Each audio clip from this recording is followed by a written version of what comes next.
Hello दोस्तों, welcome back to Curious Sharif for the daily dose of Indian football. तो सबसे पहले बात करते हैं इंडियन नेशनल टीम के अपकमिंग मंथ मार्च में जो दो इंटरनेशनल मैचेस है उनके लिए एएफएफ ने कल ऑफिशियली जेएलएन स्टेडियम शिलोंग को एज ए होस्ट अनाउंस किया है। अगर हम फिक्सर्स की बात करें तो 19 ऑफ मार्च को इंडिया मालदीव्स के सामने एक फ्रेंडली खेलेगा to prepare for the Asian cup qualifiers and then on 25 of March Bangladesh के सामने इंडिया अपना एशियन कप क्वालिफायर का पहला मैच खेलेगा। दोनों ही मैचेस शाम 7 बजे खेले जाएंगे and this is good to see कि इंडियन नेशनल टीम एक ऐसे स्टेट एक ऐसे सिटी में खेल रही है कि जहाँ पे ऑलरेडी फुटबॉल का इतना ज़्यादा क्रेज है and I think JLN Shillong stadium जो है वो रिनोवेट होने के बाद और भी ज़्यादा बढ़िया बन चुका है।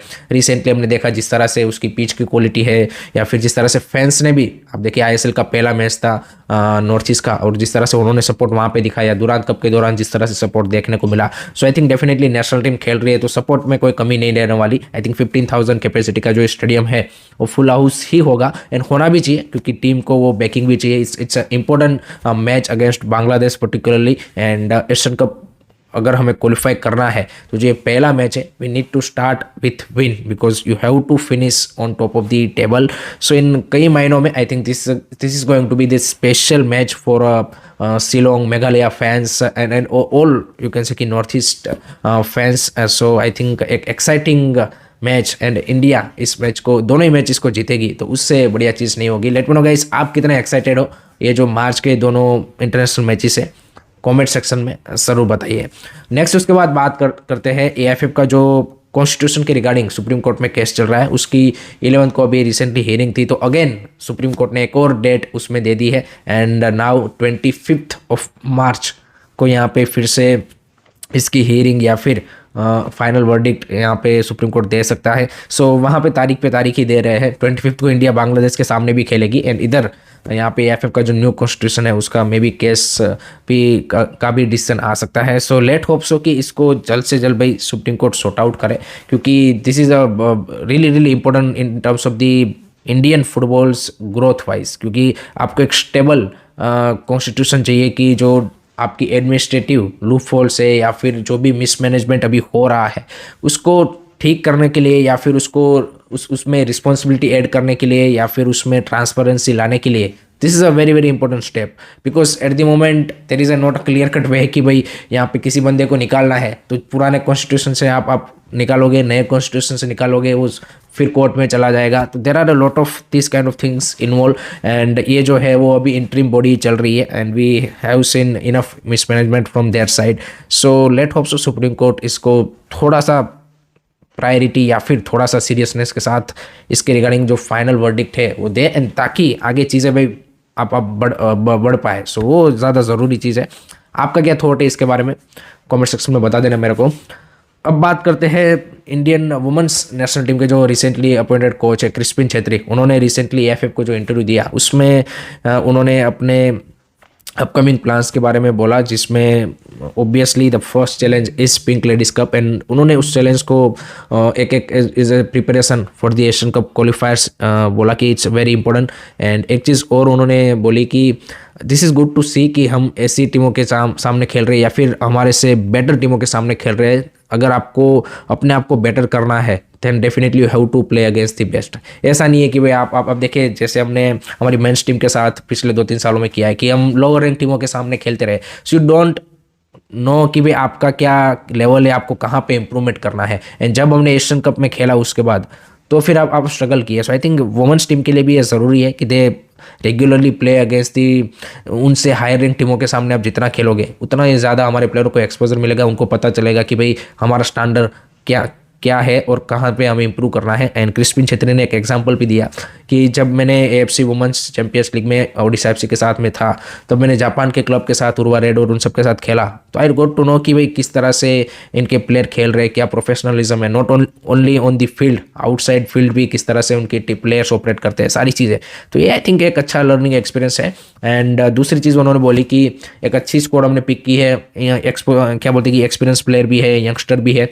एंड उसमें भी इंटरेस्टिंग चीज़ ये ऐड की कि सिर्फ ऐसा नहीं होगा कि आईडब्ल्यूएल से भी वो प्लेयर पिक करेंगे। उन्होंने 2-3 प्लेयर ऐसे पिक किए हैं जो एएफएफ के स्काउट्स है उन्होंने उनको सजेस्ट किए थे जो मे बी यहाँ पे आपके टॉप डिवीज़न में नहीं खेल रहे हैं। सो आई थिंक क्रिस्पिन छेत्री के अंडर लेट होप सो कि इंडिया वुमेन्स टीम जो 2 साल पहले जिस तरह से हमारी एक थोड़ी सी राइज दिख रही थी वुमेन्स टीम की, उस मुकाम को हासिल करेगी और अगर एशियन कप क्वालिफाई करेगी या फिर वर्ल्ड कप क्वालिफिकेशन के नज़दीक और वो सारी चीज़ें पहुंचेगी, then it would be a great thing. उसके बाद बात करनी है आज के आईएसएल मैच के बारे में between Mumbai city FC and FC Goa. A big match in terms of the, you can say कि playoff race wise also for Mumbai City and for FC Goa to remain in the second position। and दोनों ही टीमों के बीच में एक अलग सी rivalry रही है जब भी दोनों टीमों ने यहाँ पे आईएसएल में खेला है, एंड काफ़ी क्लोज मैचेस हमें देखने को मिलते हैं। अगर टीम न्यूज़ की बात करें तो मुंबई सिटी के लिए Tiri is gonna miss this match due to the yellow card accumulation, so I think Kroma will start in place of him. And front line में देखना रहेगा कि क्या ओर्तिस को खिलाते हैं पीटर क्रेटकी या फिर again all Indian front three के साथ जाते हैं जैसे लास्ट मैच में आयुष चिकारा स्टार्ट किया था। सो वो एक इंटरेस्टिंग डिसीजन रहेगा। बाकी midfield I think Yoell van Nieff, Jon Toral and Brandon, I think मेरे को लगता है कि वहाँ पे कोई ज़्यादा चेंज मैं देख नहीं रहा हूँ। दूसरी साइड गोवा के लिए I think all team is set. Dejan Rezic भी वापसी कर चुके हैं। लास्ट मैच में हमने देखा कि कुछ मिनट वो खेले थे and that's a good and you can say कि boost for Manolo Marquez side. Bryson is in great form, Rithik Tiwari बढ़िया कर रहा है, संदेश सिंगान एंड ओडे ओनादिया की भी पार्टनरशिप बढ़िया दिख रही है। So overall really strong FC Goa side is looking at the moment. And जैसे मैंने बताया दोनों ही टीमों के बीच में पास्ट में भी जो मैचेस हुए हैं काफ़ी क्लोज हुए हैं। Chance for Goa to break Mumbai City's record जो कि है कि लगातार 19 मैचों में मुंबई सिटी ने last to last season score किया था, उसको ब्रेक करने का मौका है मनोलो मार्केस की साइड के पास to become the first side to score in 20 matches. So lot of things at this stake and I am expecting a really close match. My prediction for this match is I am going with 1-1 draw. Let me know guys आपका क्या prediction है, comment section में ज़रूर बता दीजिएगा। Last में बात करनी है आई लीग के बारे में। तो भाई आई लीग की जो टाइटल रेस है I think no one can predict, because ISL में हमें जैसे मोहन बगान अभी लग रहा है कि भाई they are the short you can say कि दी सील्ड विनर बन सकते हैं जबकि 4-5 मैचेस बचे हैं। But on the other side भाई आई लीग में कंप्लीटली डिफरेंट हो रहा है कि जिस मैच वीक में हमें लगता है कि भाई चलो चर्चिल ब्रदर ने लीड ले ली, उसके बाद नेक्स्ट मैच वीक में वो पॉइंट ड्रॉप करते हैं। जब लगता है कि इंटरकाशी ने मोमेंटम पकड़ा, नेक्स्ट मैच वीक में वो ड्रॉप कर देते हैं। जब लगता है कि नामधारी भाई कुछ करने जा रहा है, दे ड्रॉप दी पॉइंट्स। तो कल भी ऐसा ही हुआ कि आप देखिए कि Churchill brother draw against the last place team Delhi FC 2-2, सो और वो भी होम पे। सो वो अनप्रेडिक्टेबिलिटी है। एंड कल आइजोल एफसी के सामने आप देखिए इंटरकाशी अवे में 3-0 से जीत गया। सो ये जो 3 टॉप की टीमें हैं या फिर 4 टीम गोकुलम केरला भी आप ऐड कर लो, दे आर टू इनप्रेडिक्टेबल, मतलब कि कौन सी टीम से वो जीत जाएंगे कौन सी टीम से हार जाएंगे, you never know. So I think I league की भी जो टाइटल रेस है वो प्रिडिक्ट करना मेरे को लगता है कि still too early. No doubt there is only 8 match left for them now, but I think मेरे को लगता है कि लास्ट की जो 2-3 मैच बचेंगे then we have a clear picture. तब तक तो आई थिंक ये जो टॉम एंड जेरी वाला खेल है वो चलता ही रहेगा। सो वो भी एक इंटरेस्टिंग टाइटल रेस बन चुकी है। So that's it from my side guys regarding today's Indian football news. I hope कि आपको वीडियो पसंद आया होगा। Keep supporting Indian football, don't forget to like share and subscribe curiously. जय हिंद, जय भारत।